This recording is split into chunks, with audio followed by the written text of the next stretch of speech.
السلام علیکم۔ خبر شامل کرتے ہیں رحیم داد نمائندہ کی۔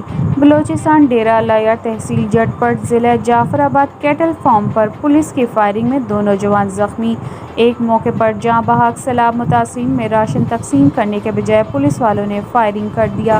بلوچستان حکومت سے اپیل کر رہے ہیں کہ فوری نوٹس لیا جائے، قاتلوں کو گرفتار کیا جائے۔ Pakistan Peoples Party central executive committee کے رکن و سابق صوبائی وزیر میر محمد صادق عمرانی صاحب نے آج کیٹل فارم واقعے کی سخت مذمت کرتے ہوئے کہا، بھوکے سیلاب متاثرین کو ریلیف کے بجائے گولیاں چلائی جا رہی ہیں۔ گورنمنٹ آف بلوچستان سے مطالبہ کیا ہے جلد از جلد ملزمان پر FIR کر کے گرفتار کیا جائے تاکہ ورثہ کو انصاف مل سکے۔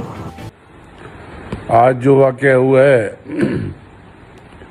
کیٹل فارم پہ نہتے بھوکے سیلاب زدہ لوگوں پہ پولیس کی فائرنگ کی شدید الفاظوں میں مذمت کرتا ہوں اور ریاستی حکمرانوں سے مطالبہ کرتے ہیں کہ وہ فوری طور پر ان قاتلوں کو، ان لوگوں کو جنہوں نے نہتے لوگوں پہ فائرنگ کی ہے، ان کے خلاف FIR درج کی جائے اور گرفتار کیا جائے۔